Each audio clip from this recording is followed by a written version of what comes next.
Tengan todos muy buenos días.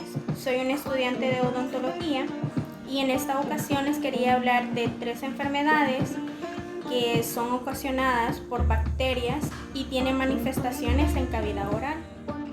En esta ocasión les hablaré de 3 enfermedades bacterianas con manifestación en cavidad oral. Una de ellas es la endocarditis. ¿Qué es la endocarditis? Es la infección de revestimiento interior de las válvulas y de la cámara cardíaca que forma el endocardio. Normalmente esta infección está causada por una infección bacteriana que crece dando un lugar de vegetaciones valvulares y en raras ocasiones por una infección fungitiva. Esta patología se caracteriza por la acumulación de las bacterias, coágulos en las válvulas que forman vegetaciones y al desprenderse puede afectar a órganos vitales y ocasionar la muerte. La causa de la endocarditis puede ser producida a raíz de una infección viral, como son los hongos, pero la más común que se genera debido a la penetración de una pequeña cantidad de bacterias que llega al torrente sanguíneo, ya sea por la vía bucal, por la piel o por la vía respiratoria. Entre los factores de riesgo que existen para contraer la enfermedad, uno de ellos es cualquier procedimiento de cirugía dental que incluye sangrado, así como la gingivitis, las infecciones, inflamación de las encías. Otro factor también sería la colocación de las vías de absceso permanente, como son los catéteres en las venas o el consumo de drogas por vías intravenosas. Otro de ellos es el procedimiento del tracto respiratorio, como la amigdalectomía o los broncoscopios. Otro de ellos también es el tracto gastrointestinal, como la cirugía del tracto biliar u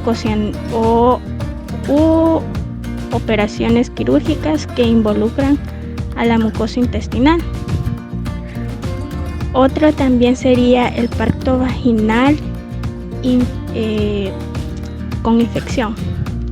La posible puerta de entrada sería la infección obvia localizada en otros territorios, la intervención odontológica o quirúrgica causada por bacterias transitorias. Otra también sería la inyección de material contaminado directamente en el torrente sanguíneo, ya sea como las drogas. Otra posible puerta de entrada también sería fuentes ocultas en el intestino o en la cavidad oral o en las lesiones basales. En la etiología, los microorganismos sería el Streptococcus, que es el más frecuente tras procedimientos o enfermedades dentales. En los síntomas podemos presentar de manera lenta, sería la subaguda, o repentina, que sería la aguda. La endocarditis bacteriana aguda, el primer signo sería una fiebre elevada de 40 grados, acompañada de una frecuencia cardíaca acelerada, una fatiga, una rápida lesión en las válvulas. Además, la infección puede extenderse, ya que en algunos casos se desprenden émbolas de las vegetaciones y en los riñones y en otros órganos. Si los vasos sanguíneos se rompen, pueden producir incluso hasta la muerte. En la endocarditis subaguda se asocia a una fiebre leve de 37.5 hasta 38.5 grados, una pérdida de peso, una sudoración excesiva, anemias, manchas cutáneas similares a pecas, localizadas en la en la palma de las manos, en las uñas, en la planta de los pies, en lo blanco de los ojos, como la conjuntiva. Otro síntoma que se puede observar también en ambas endocarditis son los dolores articulares, los escalofríos, la palidez, la sangre en la orina y la dificultad para respirar. La endocarditis bacteriana, como ya mencionada, tiene manifestaciones clínicas como la fiebre, escalofríos, anemia, insuficiencia cardíaca, fallos cardíacos. La prevención. Según la Asociación Estadounidense de Cardiología, no existe ninguna forma de prevenir la apariencia de esta enfermedad. No obstante, sostienen que las personas incluidas en el grupo de riesgo pueden tomar medicamentos preventivos si se someten a algunas de las intervenciones detalladas en causa. Se incluye dentro de los grupos de riesgos a las personas que tienen pacientes que tienen malformación cardíaca congénita, pacientes con trasplantes de corazón, pacientes con problemas de las válvulas cardíacas, pacientes con válvulas cardíacas artificiales, pacientes con antecedentes previos de endocarditis infecciosa. Los tipos de bacterias que suelen causar la enfermedad son dos, son los estreptococos y los estafilococos. En la endocarditis aguda, la causante es son gérmenes muy agresivos y se caracterizan porque evolucionan en días o en semanas. En la subaguda son un tipo de gérmenes que tienen menos virulencia que los que provocan el tipo agudo. En este caso, el curso de la enfermedad se extiende durante semanas o meses. El diagnóstico. El especialista puede tener la sospecha de que un paciente tiene endocarditis cuando existe un procedimiento infeccioso con fiebre persistente sin evidencia clara de infección, especialmente cuando está vinculado con un soplo cardíaco y las personas tienen otros síntomas cardíacos. El primer paso que tienen que dar es demostrar la existencia del microorganismo en la sangre mediante un hemocultivo. Y el diagnóstico es diagnosticar la vegetación, que además ayuda al profesional a decidir que el tratamiento será más adecuado. Para confirmar el diagnóstico, el médico puede solicitar una ecocardiografía que identifica la vegetación de las válvulas del corazón. El tratamiento sería la terapia recomendada inicialmente, sería el tratamiento de la infección mediante antibiótico intravenoso. Esta podrá durar varias semanas. Además, el médico también debería tratar la enfermedad y las complicaciones que surgen como consecuencia de la enfermedad, como la insuficiencia cardíaca o la embolia. La cirugía solo está indicada en los casos en los que hay que sustituir la válvula afectada por una prótesis, como el riesgo de la embolia es muy alta o existe abscesos. El tratamiento en las patologías Streptococcus sería la penicilina G o el ceftriaxone por 4 semanas. En válvulas prostésticas sería la penicilina G por 6 semanas y la septamicina por 2 semanas. En los Streptococcus en válvulas nativas sería la penicilina G por 4 semanas y la gentamicina por 2 semanas. En válvulas protésticas sería la penicilina G por 6 semanas, la gentamicina por 4 semanas. Y en los estafilococos sería la napsicilina o oxicilina por 4 a 6 semanas. En válvulas prostéticas sería la napsicilina u oxacilinas por 4 a 6 semanas, de igual manera. La segunda enfermedad producida por bacterias sería la tuberculosis. La tuberculosis es una enfermedad causada por una bacteria tuberculosis. Es una bacteria que casi siempre afecta a los pulmones, es curable y es prevenible. La tuberculosis se transmite de persona a persona a través del aire. Cuando uno de los enfermos de tuberculosis pulmonar tose, estornuda o escupe, expulsa bacilos tuberculosis al aire. Basta con que una persona inhale un poco de bacilos para que quede infectada.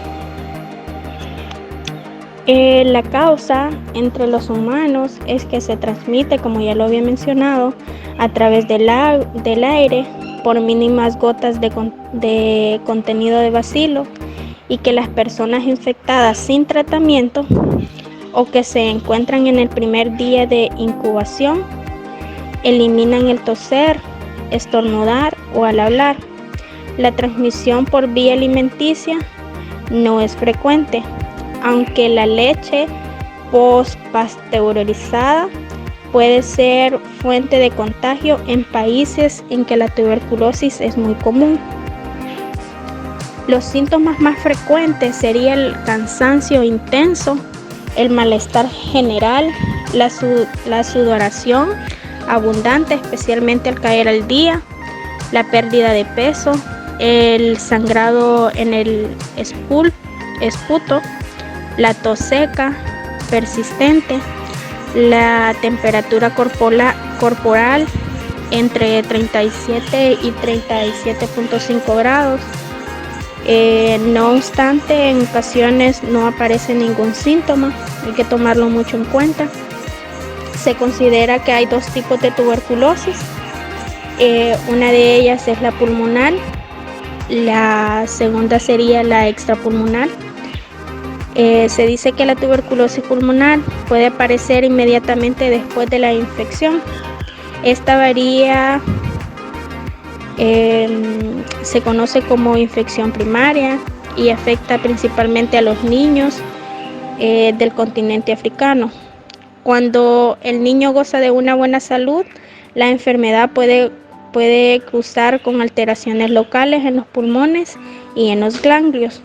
Pero si este niño está desnutrido o sufre alguna otra infección, como por ejemplo el SIDA, aparecen complicaciones graves, entre las que se destacan la constricción bronquial, derrame pleural o una acumulación de líquidos en el espacio comprendido entre la membrana que recubre los pulmones. Entre la extrapulmonar, se dice que esta aparece al menos 2 años después de contraer la infección. Se habla de enfermedades postprimarias o tuberculosis de adulto.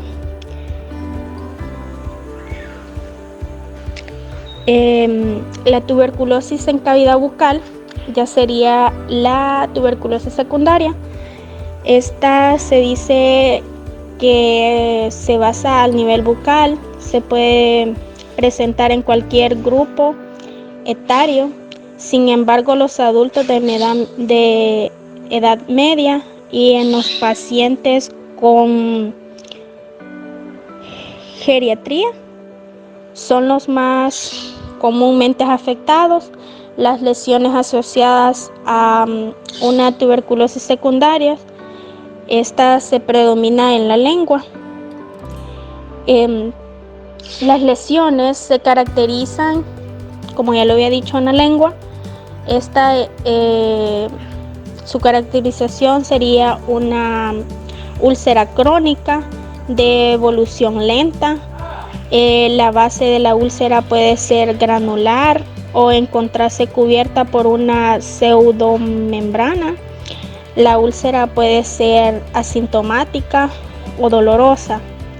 Esta tiene una forma irregular con bordes, son poco definidos, miden entre 1 a 5 centímetros de diámetro.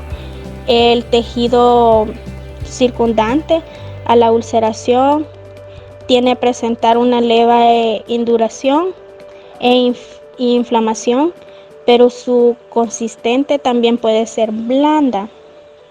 Hay que tomar mucho en cuenta eso. La prevención pasa por la detención precoz de la enfermedad, de manera que se puede evitar la transmisión al resto de la gente. La OMS recomienda la vacuna con BCG a todos los recién nacidos. Esta vacuna de la BCG está contraindicada a las personas con SIDA, independientemente de la edad que tenga. En cuanto a la alimentación, si viaja a una zona afectada por la enfermedad, absténgase a comer leche o cualquier producto láctico. En cuanto al manejo dental de los pacientes, uno de los problemas más serios en el manejo del paciente con tuberculosis en el consultorio dental se refiere al riesgo de contagio directo o cruzado que pudiera tener el odontólogo o la persona axial o los pacientes que acuden a la clínica. Existe la posibilidad de enfrentar a personas con tuberculosis no diagnosticada. El odontólogo y su persona axial debe de estar capacitada para advertir manifestaciones clínicas de tuberculosis, como la pérdida de peso sin causa aparente, la anorexia, la fiebre, tos constantes. De esta manera el paciente puede referirse de pronto a un consultorio médico. Es importante evitar que el enfermo con tuberculosis activa en la sala de espera junto a los otros pacientes. El tiempo sería prolongado.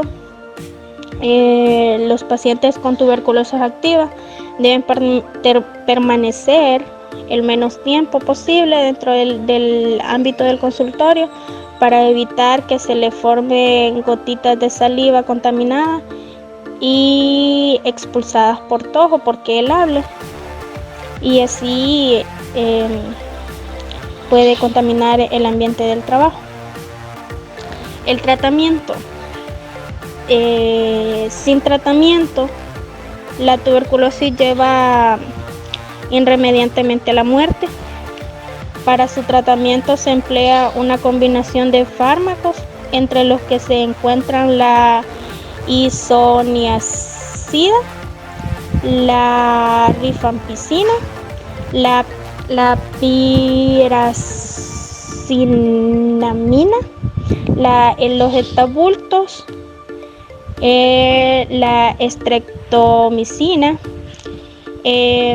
Son fármacos eficaces que aquí en la presentación podemos lograr observar algunos. Recordarles también que hay tratamientos si una embarazada presenta pruebas de tuberculosis positiva. Esta no tiene síntomas y la radiografía del tórax es normal. Debe tomar el fármaco isoniazida por vía oral ya que habitualmente es el único tratamiento que se necesita para curar la enfermedad. Sin embargo, para empezar dicho tratamiento suele esperarse hasta el último trimestre del embarazo, hasta después del parto, por el riesgo de las lesiones hepáticas por este fármaco. En la mujer es más alto durante el embarazo. El tratamiento también a una mujer embarazada tiene síntomas de tuberculosis. Se le administra el antibiótico isoniazida, también el pirazonamina, la rifampina. Si se sospecha de una variedad de tuberculosis resistente, puede administrarse otros fármacos adicionales. Aparentemente todos estos fármacos no dañan al feto. La madre infectada es aislada de su bebé hasta que deje de ser contagio para el bebé.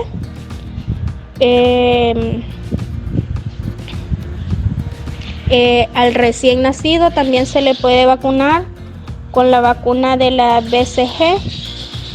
Esta no necesariamente previene la enfermedad, pero sí en general reduce su gravedad.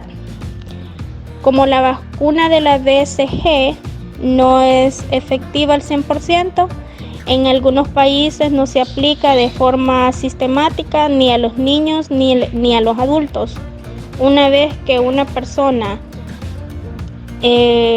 ha sido vacunada, siempre le dará positivo las pruebas de tuberculosis, por lo que no se podrá detectar una nueva infección. La tercera enfermedad que es producida por la bacteria sería la difteria. Esta enfermedad es infecciosa, grave, generada por una bacteria. Puede producir fiebre, debilidad y dificultad a la respiración. La difteria es una enfermedad intocontagiosa grave que se caracteriza por la presentación de falsas membranas blanquecinas. Estas aparecen en la garganta, en las amígdalas y en la faringe. Es más común en la segunda infancia y en la adolescencia y raramente ataca a los adultos. Como aquí pueden ver en la diapositiva, está plasmada estas imágenes donde podemos ver las lesiones blanquecinas en la úvula, en la garganta y en la faringe. Esta infección, como ya lo había mencionado, es bacteriana, es grave, que suele afectar la membrana mucosa de la nariz, la garganta. La difteria suele causar dolor de garganta, fiebre, inflamación de los ganglios y debilidad. El agente etiológico es una bacteria alargada conocida como bacilo difterico. El contagio es directo cuando se produce por la microgota de la saliva de un enfermo o del convaleciente, que contiene trocitos microscópicos de la membrana con bacilos y que son expulsados al hablar, al toser o al estornudar. La transmisión puede ser también indirecta a través de ropa u objetos que haya estado en contacto con el enfermo. Las manifestaciones clínicas que va a presentar este paciente sería dolor de garganta, fiebre, tos, molestias generales, la cefalea. Puede también presentar en cavidad oral una ulceración poco profunda de las narices, también en el extremo y en el labio superior. Los síntomas generales en incubación es corta, dura de 1 a 3 días, luego aparece un ligero estado febril de 37 a 37.5 grados que se desemboca en una angina, la cual se recubre de las faltas membranas típicas. Poco a poco esta se va invadiendo en toda la garganta, en las amígdalas, en la úvula o en el velo del paladar, y se hace cada vez más gruesa. Se inflaman los gránulos del cuello, la fiebre se eleva y la declusión es dolorosa. En algunas veces el curso de la convalecencia se presenta a complicarse grave, tales como el club diférico, que puede provocar la muerte por asfixia. La inmunidad que confiere de esta enfermedad es transitoria. El tratamiento de esta enfermedad es el aislamiento del paciente. Debe de ser riguroso, así como la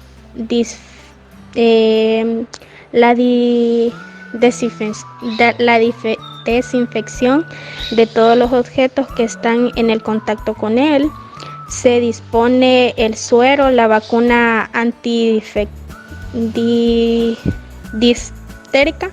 que se aplica según el caso, como la curación, como la preventiva. La revacunación es imprescindible por la corta duración de la inmunización. Existe una reacción llamada script que permite conocer el grado de receptibilidad del individuo con respecto a la enfermedad. Consiste en una inyección intratérmica de una pequeña dosis de toxina distérica. También hay tratamientos no fármacos como el líquido intravenoso, el oxígeno, el reposo en cama. Otro también sería la monitorea del cardio, la inserción de un tubo de respiración, la corrección de las obstrucciones de las vías respiratorias.